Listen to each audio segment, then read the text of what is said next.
Hello, everyone, and welcome to the undisputed heavyweight champion of the world show made for the fans by a fan. I am your host, as always, Richard Tiemann, and this is Fozzie, and this is the award-winning Fan Show.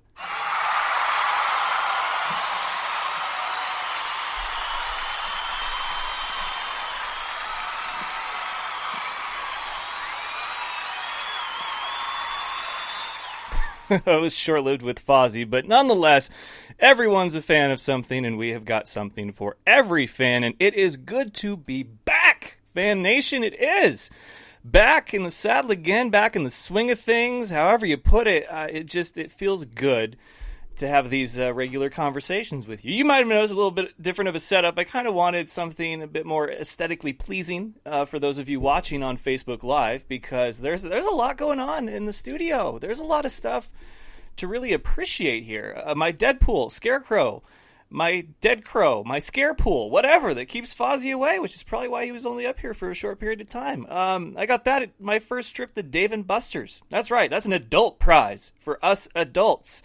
And anytime that there was a little kid that was playing a game that I wanted to play, my first time at Dave & Buster's, I was like, why are you here?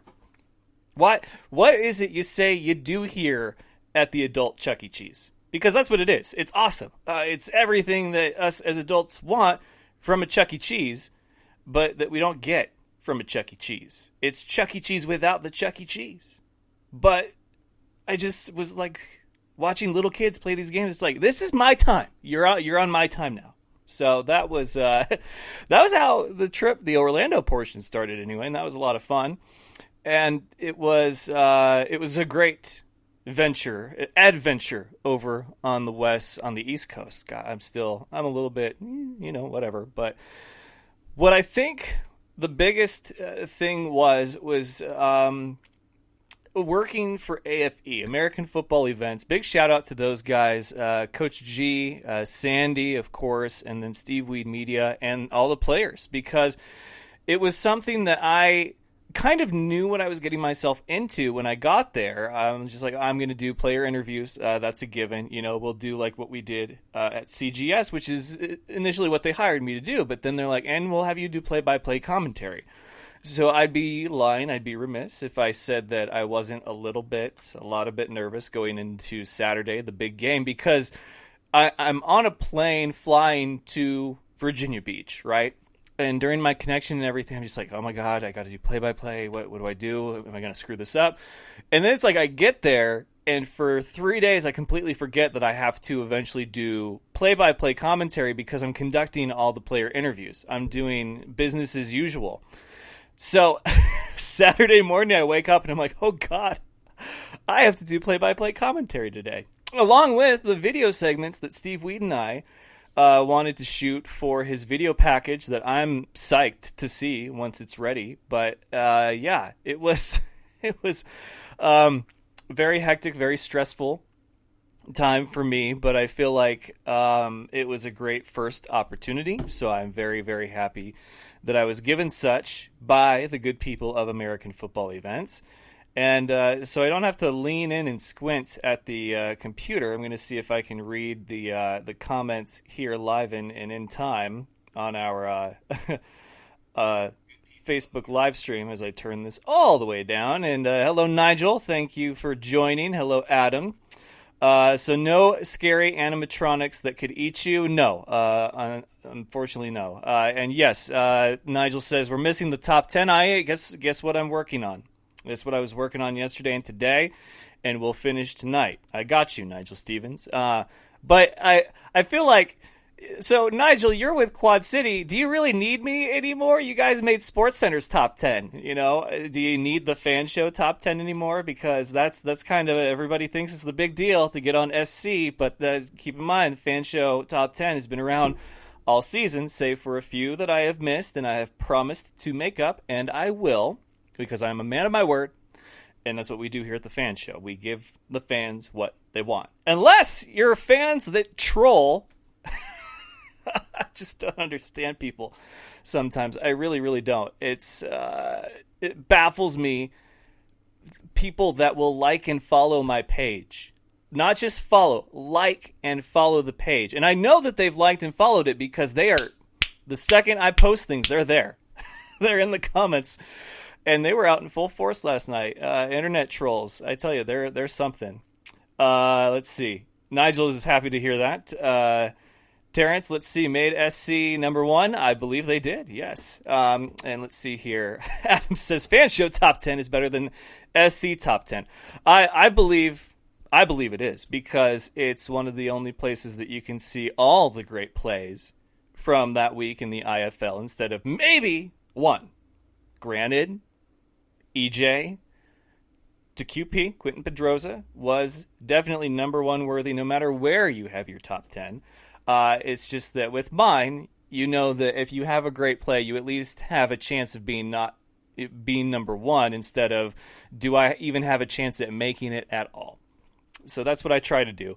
It's a pretty good gig. I've enjoyed it. So Virginia Beach, it was great. It was fantastic. And while I get into the rest of everything that happened while I was on the East Coast, while I was away, here's a few things that we were going to discuss at the top of the show. And that is, one, who would be on your NFL Mount Rushmore? That came up partly because of the unfortunate passing of Bart Starr, legendary Packers QB, who I feel without a doubt should be on it.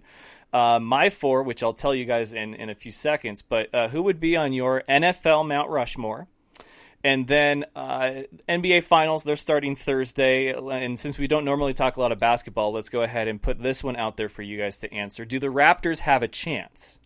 I'm just going to be real, okay? Because up until the Raptors won, it was Bucks, right? Milwaukee was going to be the team to go, and then that didn't happen. So it's the Golden State Warriors versus a team not Cleveland, versus a team not with LeBron James. So do they stand a chance? Do the Raptors stand a chance? Can this go 6 or 7 games? I'll let you know my thoughts.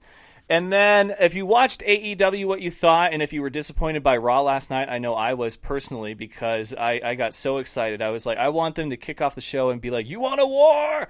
I'll give you a war. Just like from the Postman. And we didn't get that. We got Shane McMahon. Wrestling Twitter is undefeated in mine. Social media is undefeated, really. And let's see, what else did we want to discuss? NFL Mount Rushmore, AEW, NBA Finals, Bart Starr. I feel like we pretty much covered everything. Coming up, of course, you can hear it exclusively on the Spreaker broadcast and then available as a podcast on iTunes, SoundCloud, Spotify, and iHeartRadio will be my one-on-one with EJ Hilliard, quarterback for the Quad City Steamwheelers, who had a fantastic win, a must-win. I think every game for them for the past few weeks has been must-win. And they're still alive. They control their own destiny. If they win out, they would be 7-7, and I believe would have the 5 or 6 seed, depending on what happens with Tucson and Nebraska. And it was a crazy game, Nebraska and Quad City, and it was great to see Quad City on the right side of luck this time instead of on the wrong side of luck, as they've come up short in a few matchups that I felt they deserved to win, but then ultimately did not. Shout out to my outstanding players of the week, William Gibbs, who, a Bucks player not named Mike Tatum, got the Special Teams Outstanding Player of the Week award. And then for defense, finally, right, better late than never, the long-awaited Tyrell Pearson gets his nod. And I've been waiting so long to use the picture that I used for it. I feel like that's probably one of the best pictures I've seen in arena or indoor sports, to be honest. So you need to appreciate that one. And that was from one of the Barnstormers photographers. The William Gibbs one was courtesy of Connor Ferguson. And then your Outstanding Offensive Player of the Week, for the first time for the Fan Show, I think would be second or even third for the league if they go my way, is Ryan Ballantine. So congratulations to him. Ryan Ballantine offense, Tyrell Pearson defense, and I'm sorry that it was more a player from more than one team, or players from the same team that won the award. When there's only 3 games, you're limited. You're limited. If all 10 teams had played, then yeah, I could see, but there's been 3 other instances where players from the same team won a couple of awards, and I'm looking at stats, folks. I'm not trying to be like, oh, well, that guy got it from this team, so we really should have another team. No, it's not how we work here. Let's see. Terrence says Raptors should be able to win at least 2 games. Let's see. I think so. I think they could win the first or the second game. I think they could win game 1 or game 2, and then after that maybe a wild card. But it's going to be tough. It really is. Adam says NFL Mount Rushmore, Bart Starr, Joe Montana, Johnny Unitas, Walter Payton. So I will disagree with you on Joe Montana. I know. You should probably make sure that you're recording this portion of the show. I will disagree with you on Joe Montana because Mount Rushmore is the birth, who attributed to the birth of this nation, which is why you see on it who you see, why the faces that are there are there. So for mine, Vince Lombardi, Bart Starr, Jim Brown, and Walter Payton. I thought about Unitas, and Unitas and Brown and Walter Payton, those three are kind of the ones that you wonder because how much did they really have to do with it. But Jim Brown was a part of a Browns team before they were the butt of every joke, right? They really helped solidify themselves as part of football culture. And for Green Bay, Lombardi goes without saying. Bart Starr winning the first Super Bowl ever.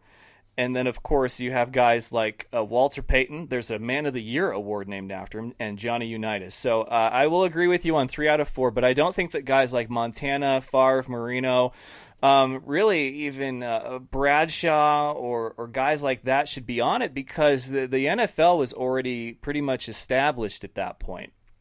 You know, and I'm looking for the guys that would we have the NFL without them? And Lombardi and Starr, definitely no. There's no way we would have the NFL without them.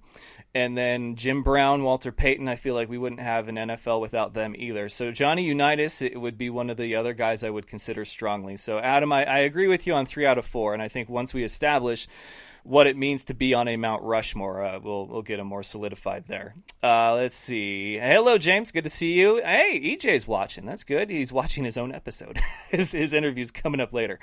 Raptors, I don't know if they'll win more than 2. I would say I'm giving them 1 or 2. I'm giving them game 1, and I'm going to give them game... What's the one that they come back home for? Is it 5 and then 7? Since they're like the home team? That's crazy. So game 1... or 2, probably game 1, and then I could see them winning game 5 if it goes that far. I mean, what if the Warriors do this in 4? It's kind of a downer. That's sad to think about. Jerry Rice, no. Again, same reasons is that we're talking about him and Montana were part of the team of the 80s. The NFL was already well established by 1980. 60s and 70s were when the NFL, I mean, there were still the 2 leagues. And so who was it that really contributed to there being a one league to control them all? The NFL, as we know it. And Jerry Rice and Joe Montana, although I love them as a Niners fan, obviously, you see the stuff here, I don't think should be on there. It would be... I understand their contribution to the NFL, but their contribution is to an NFL that was already established. That's what I'm trying to say, if you follow me on that one. Let's see. James says, hope they win. Warriors getting old to watch. I don't blame you on that one at all. Let's see. Roger Staubach. That was another one that I was like, who am I missing from the Cowboys? Ugh, that pains me, right? But I'm going to be honest with you guys. Yes, Roger. Oh, man, he should be on there. So now we've got like 6 good candidates, right? 6 good faces you could put there. Who do you get rid of? Is it Jim Brown? Is it Walter Payton? Is it Johnny U? Is it Roger? Because you got to have Lombardi and Starr. You just do. Because they were at the birth of the NFL, Super Bowl 1. And we have a trophy, the trophy, not only in football, but really of sports. Sports all over. The Lombardi trophy. Maybe not internationally so much, but as far as America, that's the most coveted prize out there is the Lombardi trophy. And it's his name that's on it. So he's got to be on there. Lombardi does, Starr, but now we've got 4 other names and only 2 spots. This is tough. You guys can keep weighing in. So Orlando was great. It was finally like vacation time for me, but as I told Jordan Endries, I said it was still business for me because I wanted to meet my professors. I wanted to see the campus. I wanted to, as much as it pained me and made me jealous to see their studio that they get to go into and record, lead-ins and A blocks and highlights. I don't get that here. They have this like state-of-the-art studio, not state-of-the-art, but they will tell you, the instructors and the students and the people that have been around the industry and the business, that the studio that they have for the sportscasting students, the Dan Patrick School of Sportscasting, is better than some local news stations. And I will agree with that. It is something to see.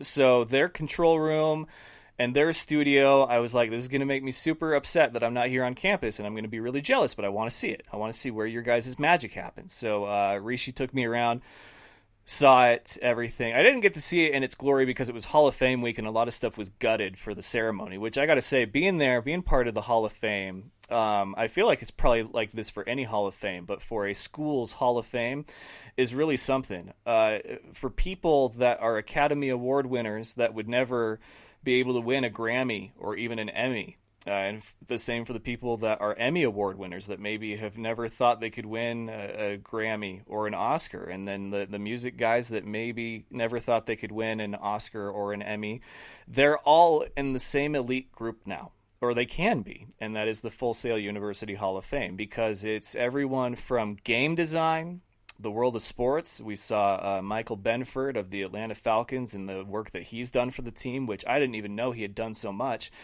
And he was definitely Hall of Fame worthy. Here's the beautiful thing that I noticed while I was down there, just to give you guys some perspective on what Full Sail is. Full Sail is the one college, the one school where us in the sports industry, even if it's sports casting, right? Even if we're not the players, even if we're not actually the jocks, we are the outsiders there. And everyone from that department will tell you the same thing. Now, we're in the infancy of it, right? This has been year one of the Dan Patrick School of Sportscasting, but this is one of the only places that you will see guys with some kind of sports background as the outcasts. It's the craziest thing. It's a beautiful thing about that school, really, because it breaks away from the norm. That's all that school knows how to do, is to break molds and break through glass ceilings. And they don't give you the steps to be great. They give you, or reach for the stars, they give you the tools to build your own steps, to reach for whatever damn star you want. And that's why I love Full Sail University. I really do. So it was so funny to me because here's all these sportscasting guys walking around in suits. They got the slacks, they got the button-up shirt or the polo, and then they've got their jacket. Maybe they were all the way up and had a tie on, but it's like you can identify who they are right away because of how well dressed they are.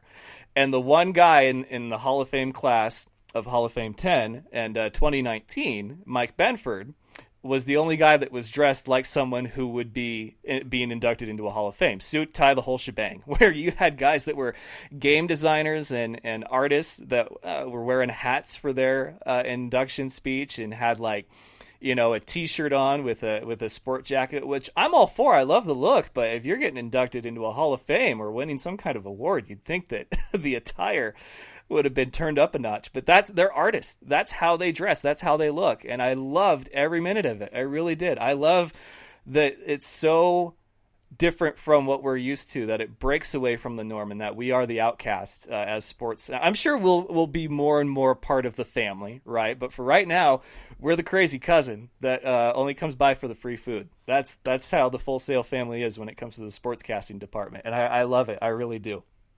So Full Sail was great. Hall of Fame ceremony, getting to meet my instructors, was really a trip well spent. So thank you, Full Sail, Gus Ramsey, Rishi Barron, all you guys that I got to finally meet, and some of them who I've had on the show. Let's see here. Ooh, Terrence says John Madden.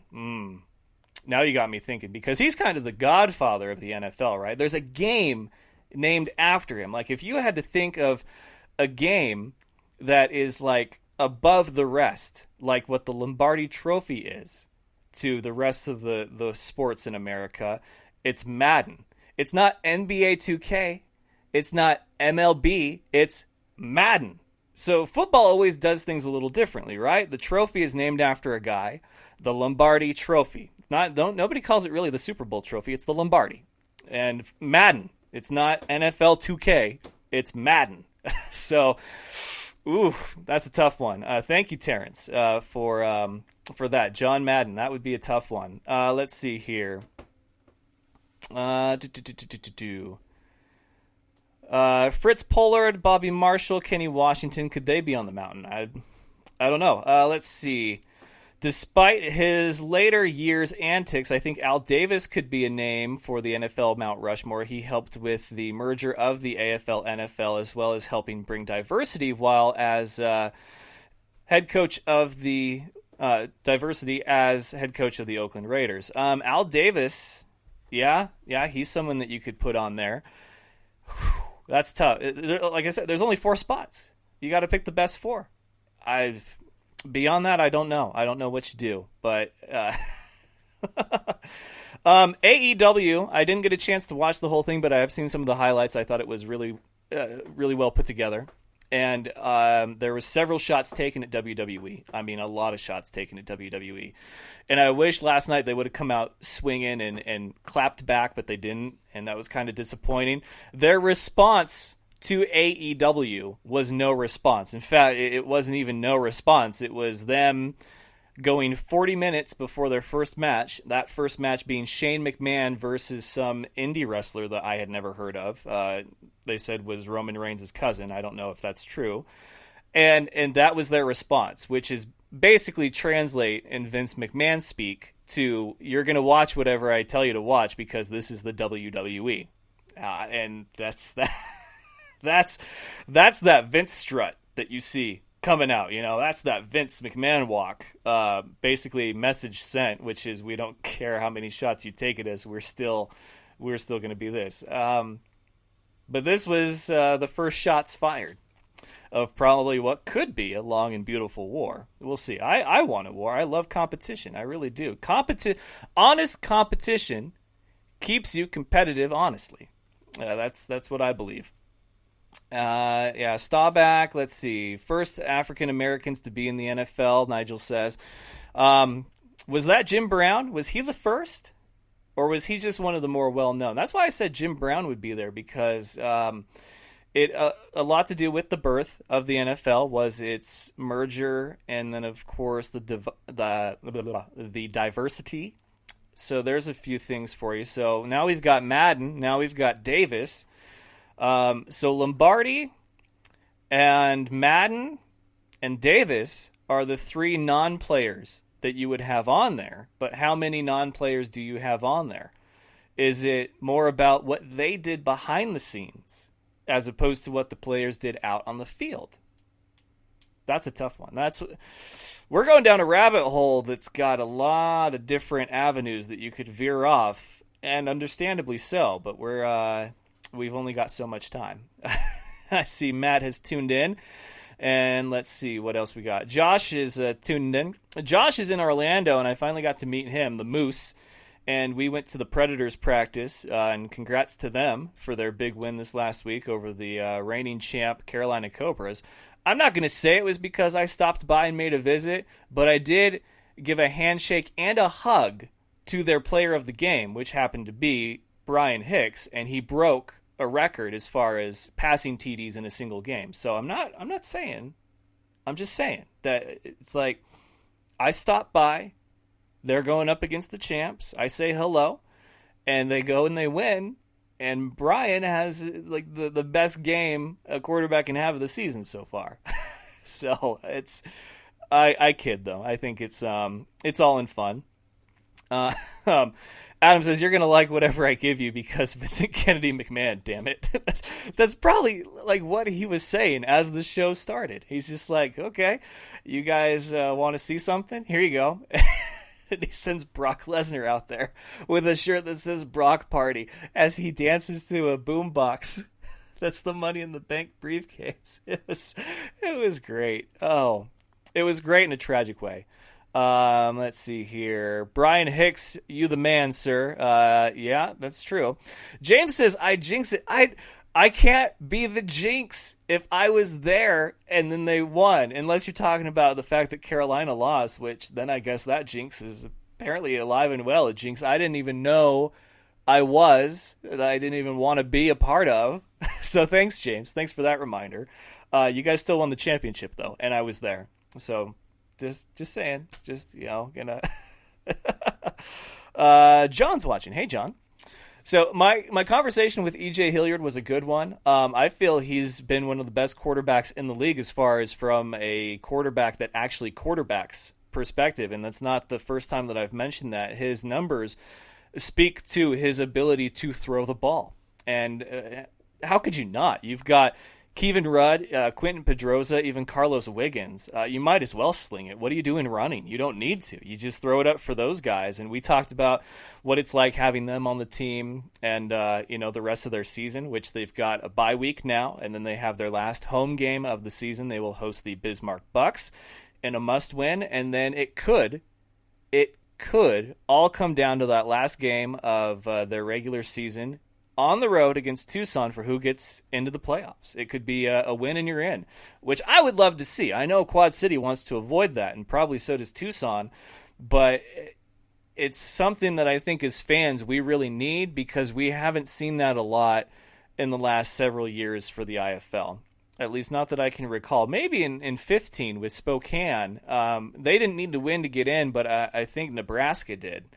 But Nebraska sort of fell into the playoffs picture last year ass backwards, and nobody wanted that. They had a terrible record going in, and then they were immediately eliminated. But I think for what we have seen so far this season, it has the makings of a great finish, and that's what the sport needs. That's what this league needs, the IFL.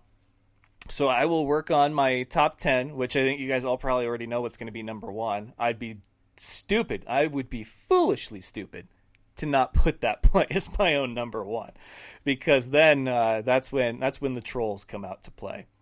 And let's see what else. Josh says it was great to meet me. Great to meet you too. It was definitely the fan show mojo that helped with the win. Fan show mojo. I like that. Hello, marketing opportunity. Fan show mojo. Assuming you're not Carolina. I don't think I've got mojo for the Cobras. Sorry to say. Let's see. Nigel says he's ready for the show to be in QC. We'll see. We'll see what happens. I would love to get to Quad City, and I think it would be a lot of fun. Your guys' fans are great. I haven't even met you in person, and they've already embraced me and welcomed me, so that's something to definitely look forward to and warms the heart that Quad City has already been so awesome. Let's see here.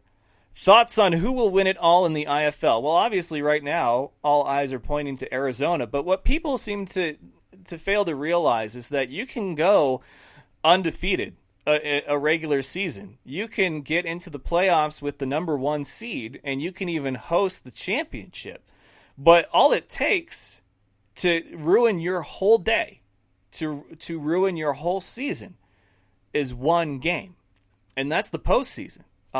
Granted, if they finish the way that they are, a number 1 or number 2 seed, I don't know how they would get number 2 really at this point with only a few games left, but I think it's possible, obviously. Anything is possible in football. But if they win, they get their first round bye, they host, and then, of course, they win and they host the championship. I mean, this isn't a regular season anymore at that point. Regular season, you can lose and still be just fine. Iowa has lost a game, and they're still the number 2 seed. They're still in for possibly the number 1 seed as the reigning champions. Hell, Sioux Falls has lost twice this season, and they could even possibly get, I think, the number 1 seed. Or wait, if they tied Arizona, Arizona has the tiebreaker, so never mind. But my point is that you can lose in the regular season, and it won't hurt you as bad as if you lose in the postseason, because there is no rest of the season. That's it. You lose in round 1, you're gone. You lose in round 2, you're done. You lose in the championship. That's tough. So Arizona's the favorite right now, but all it takes is one game after the regular season. That's all it takes. For a team to be lucky and the other team to not, for one team to be on it and the other one to be off, that's what makes the postseason so great for the NFL or for football in general, is because it's not a best of 5. It's not a 7-game series. It is a one and done. You have this round, you win, you move on, you have the next round, you win, you move on, you have the championship. And that's what I love about it. I don't think football players could go a series of 5 or 7. Maybe best of 3. I don't know, but that's asking a lot of these guys. Definitely not for this league unless they were to really dial back the regular season. And let's see here. Yeah, Adam says just ask New England. New England knows you can go undefeated all you want, but it's the one game that matters is the one game they didn't win. And that's all that people remember about that season. Nobody remembers. Nobody cares. Okay, people remember, but nobody cares that they went, that they were the first team to go 17-0, that they went all the way to the Super Bowl without losing a game. But then they lost the Super Bowl. So that's what I'm saying. Is it only takes that one game in football. So we will see. Arizona, the clear favorite. Arizona versus Iowa. In Arizona, I think is the match everybody wants to see. Will we get that? I don't know, because right now you have teams that are really heating up at the right time. Quad City has a lot of fight left in them. Nebraska, they might have been on the wrong end of luck this last week against Quad City, but they've gone toe-to-toe with several teams. Granted, it's not about going toe-to-toe or hanging in there for 3 out of 4 quarters or all the way up to a minute left. It's about playing all 60 minutes, not 59 and a half. But then you have Green Bay, who I think is probably one of the most dangerous teams in the league right now. And then Sioux Falls, who is probably a lot of people are sleeping on right now, despite being ranked 3rd in the standings. But they can spoil your whole day. We've seen them do it. Arizona was not in last year's championship because Sioux Falls said, in Arizona, not today. You got us last year, not this time. And they lost in the championship, but still, it's like it takes that one game. That's all it takes. So I think that is going to about do it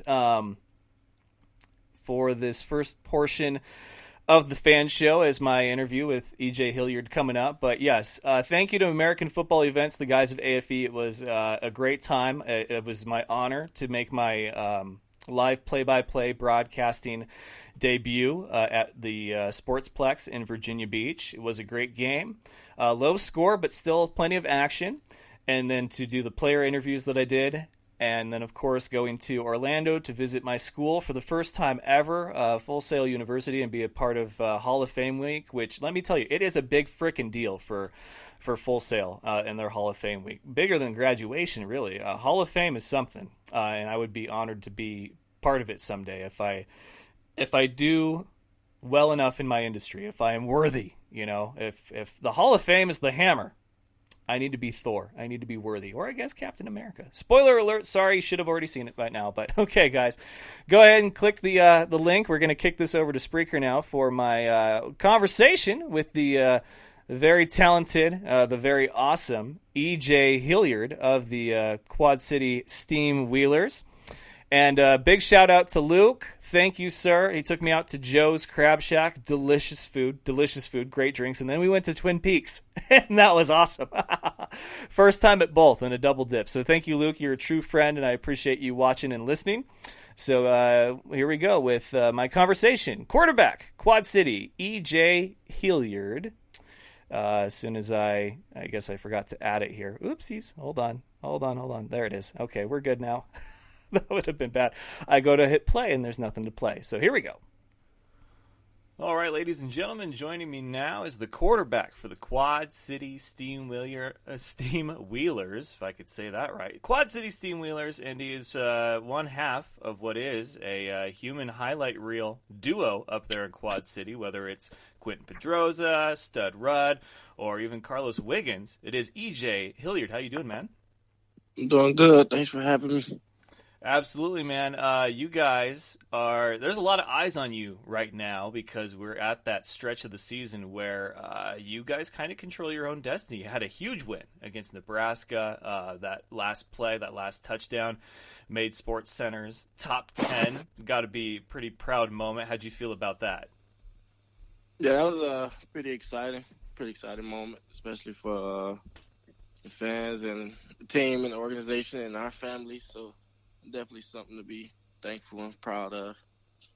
Yeah, I imagine so. It's what you guys all sort of not necessarily aspire to, but certainly being featured on something like ESPN's top 10 is something that makes the journey that much sweeter for sure. And you guys have had your fair share of highlights. Seems like when I do my top 10 for the show, I'm always wondering what Quad City play are we going to see up there this time, because you guys have done a great job. And I got to say, man, you have really quarterbacked well. I think that you're like one of the best quarterbacks who actually quarterbacks in this whole league. I was looking at the numbers the other day, and you are top in passing yards, passing touchdowns, in a league where the quarterback is going to be considered and dependent upon as a dual threat, and you've still managed to have the mechanics and the basics of a quarterback.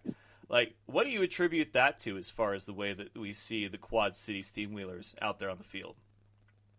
Man, it's just a combination of a lot of different things. Like you said earlier, just aspiring to move to the next level and knowing that that's really the main thing that's being looked upon as a quarterback, besides being a competitor and being tough and just being a leader. Just actually, can you quarterback a team? Can you throw the ball in the right spots, get the ball out your hand, protect the football, and just be the guy that the team needs and the team can depend upon to come through and win football games and lead the team to win football games. So that's just what I look forward to doing each and every day. I wake up just trying to be the best version of myself and continuing to grow as a quarterback and continue to just grow in the position and improving each and every day and watching the film and seeing what I can learn from guys that are at the highest level and seeing how I can just put that into my game and do my best to get to where they are. And running the football is just a good asset to have, but just not something I'm trying to patent my game as something to just – it's just something I'll love to have in my game as far as being versatile, but throwing the football is just my main priority right now. Yeah, absolutely. And, you know, it's been really entertaining to watch. Like I said, you guys are one of my favorite teams to watch just because I wonder what kind of highlight-worthy stuff you guys are going to produce week in and week out. But something that I wanted to address with you, talk to me a little bit about the mood in that locker room after that big win on the road against Nebraska, because, you know, let me set this up for the listeners. You guys had been on the wrong end of some close games there for a little bit, and now you found yourself on the right one. It couldn't have been written up any more perfect. It was you to Quentin Pedroza for another one of his outstanding catches, the last touchdown of the game. You guys get the win, and now you're tied with Nebraska. I mean, the playoff landscape has shifted a little bit where you guys are still on the bubble, but at least now if you win out, you should have either the 5 or the 6 seed. And, of course, we'll see what happens with Green Bay since they're kind of in their own driver's seat. But a lot of people are thinking it could come down to that last game with Tucson. But we'll talk about that in a minute. Tell me about the locker room and the mood after you guys finally are on the right side of luck in the Indoor Football League against Nebraska. I mean, it definitely was great, just knowing that we control our own destiny, and we've been saying that for the past month. Just know we have been on the wrong side of a few games and a few calls, but that's football. The refs are human themselves, and they're going to make mistakes sometimes, and sometimes you just got to do your best to not leave it in their hands, but sometimes it does come down to those few minor or major calls. But it definitely felt great to be on the winning side of this past game, and just knowing that it definitely was a great play from both guys. Greg first making the initial catch, and then Kellogg not giving up on the play and actually contesting the catch all the way through and fighting and ripping the ball out as they were going down to the ground, as opposed to when Quentin caught it, he was going over the board and his feet had already touched the board and he was going down, and as he was coming up to show the football, the fan tried to take the ball out of his hand, but the referee got to see the full clip, and then we actually got to get the challenge, and they just verified that it actually was a catch. So definitely was great to be on the other side of one of those close calls, and defense stood tall and had 2 extra stops after that play. So it definitely was a great overall team win, and the guys are definitely great going into the bye week. So definitely was a great game. So now you guys have a bit of a break, your last bye week of the season, as you will see Green Bay, we'll see Bismarck. All eyes will be on both of those teams. We will see San Diego and Sioux Falls, and then Arizona and Cedar Rapids. Now, not much to say about the Arizona Cedar Rapids. Arizona could take a loss or two and still probably be, top 2 or 3 right now, depending on how Iowa finishes their season, as well as Sioux Falls. And Sioux Falls will take on the Strike Force. And again, you don't like to count a team out because anything can happen. If you follow the National Arena League, we saw one of the bottom teams, the Predators, take out the top team, the defending champ, Carolina Cobras. So anything can happen, and that's why we love this sport. But for you guys, what's the focus as you take a break, knowing that there's only a couple of games left and you need to win both of them? I mean, the focus is still the same. Just each game, just knowing you got to take advantage of the opportunities that present themselves in each game. So just taking this break off, nursing our bodies, and being able to talk to and spend time with our families and each other. And then next week, once the time comes, we get prepared to take on the next opponent, which is Bismarck. So they come here and then just get a chance to redeem ourselves from the first time we played those guys and clean up a lot of mistakes and just go out there and do our best and try to get this victory so we can continue to control our own destiny and not have to depend on any other team to come through for us. So that's really just the main focus right now, just winning this next football game.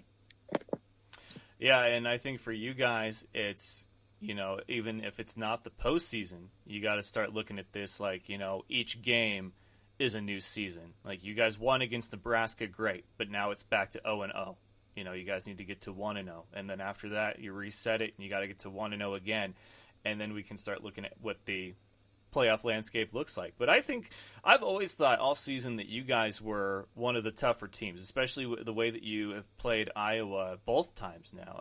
That first game that you guys played, you took it to the champs at home, and it was a very entertaining one. And then you guys go into Iowa just a few weeks ago and went toe-to-toe with them. And there was some stuff to be said about that last call. I thought it was one of the craziest calls that I'd seen, where it's, he fumbled and then recovered his own fumble. But, you guys have been fighters, and I think that's really, commendable for you guys to take the good with the bad and make sure that you guys are learning and growing from each one. And I know that your coach, he's a great guy. He's never given up, and I really admire that about him. For you as a quarterback, how fun is it to have guys like Rudd and Pedroza and Wiggins and just every other weapon you've got out there?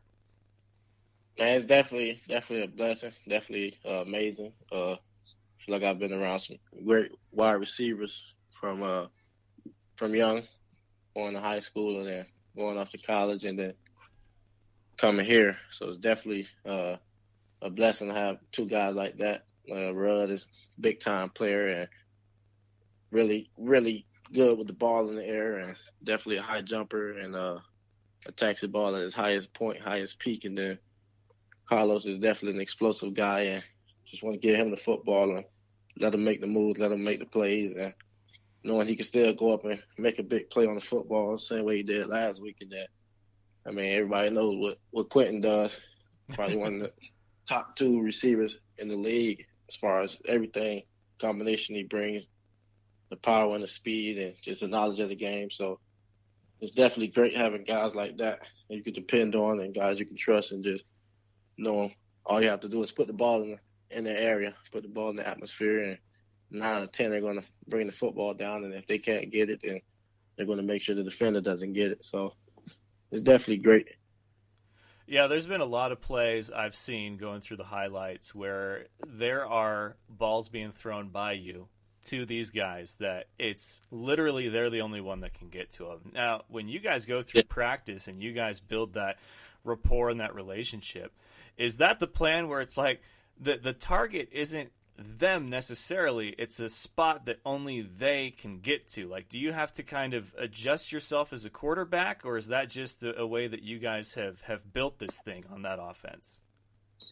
I mean, that's just the way we've built it. That's the way I've always played the position, and knowing that if my guy can't get it, then nobody else should have a chance to get it. And them learning me and me learning them, those guys know that if they get to the top of their route, they get to a certain spot they have to get to, the ball's going to come in either one or two spots.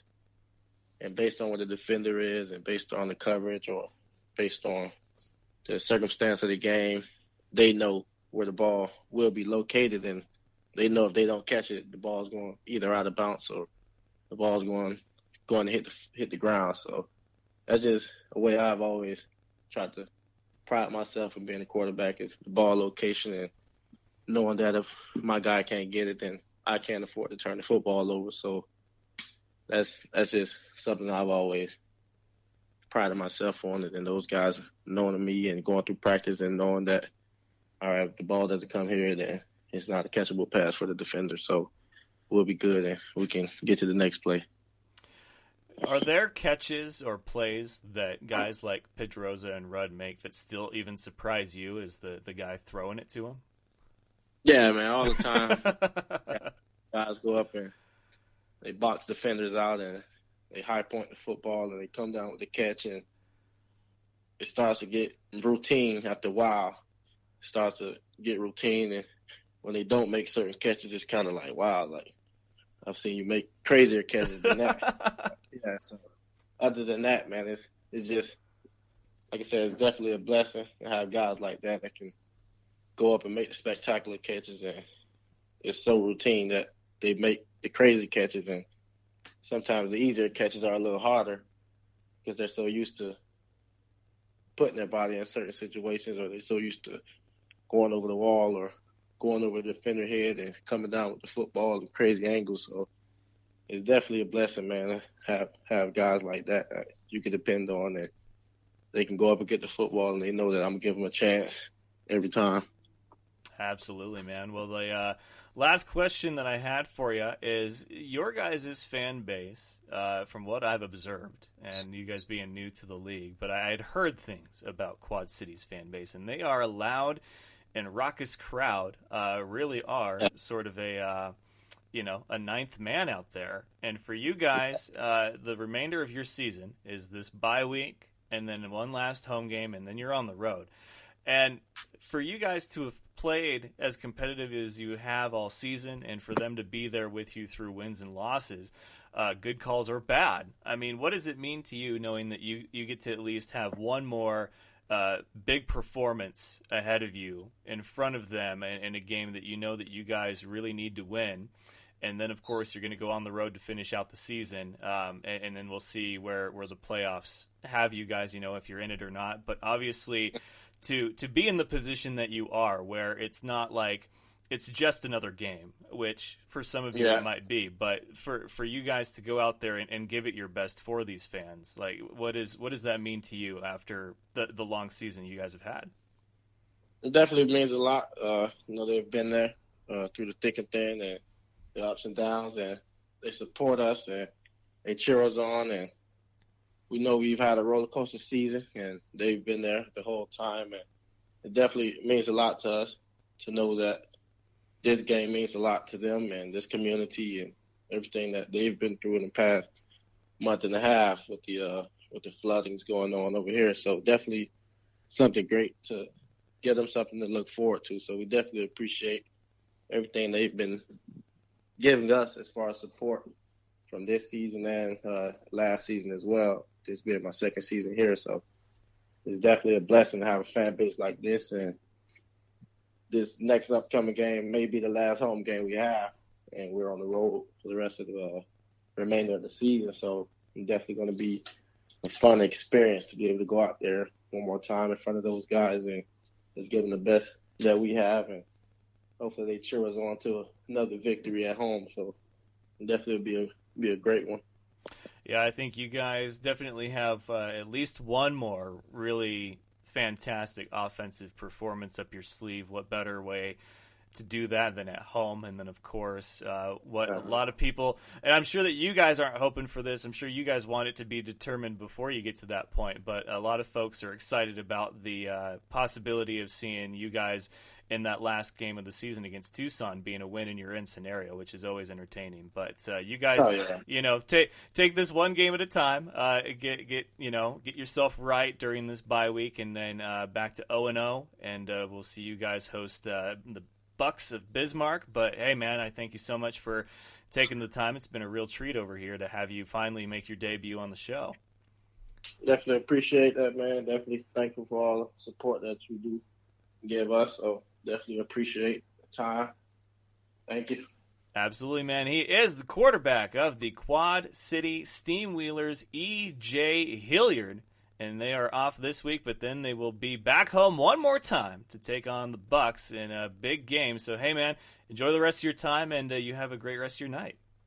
Man, you too. Thank you. You're welcome.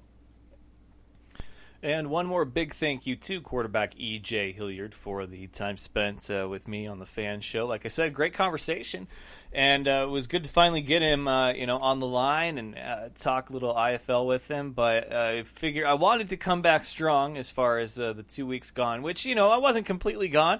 I checked in with you guys, posted some new content, the AFE Player Spotlight Series, which I thought turned out really well, and then even the Full Sail Hall of Fame preview with program director of the Dan Patrick School of Sportscasting, Gus Ramsey. I thought that went really well too. So you guys had some stuff in the interim, but it wasn't the interactive, intimate, and fun showcase that we have for you 3 nights a week, Tuesday, Wednesday, and Thursday. That does it for Tuesday. We've got Wednesday and Thursday still on deck. Tomorrow, got another great episode with an even better guest. I'm not going to say that she's better than E.J. Hilliard. Oops, slipped a little hint there at who this individual is. But the point is we're trying to be better tomorrow than we were yesterday by what we do with today. And so tomorrow it's on to the next, on to another great episode, and then Thursday will be our preview day. So thank you once again to the great sponsors out there, Dynamite Enterprises, who want to customize your world, and of course Undisputed Belts.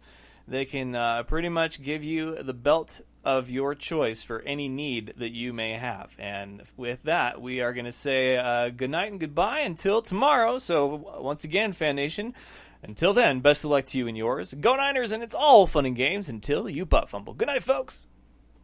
Do you remember the time that Mark Sanchez ran into his own player's butt? That was funny sports. Thank you for having me on the show, man. I love the Fan Show.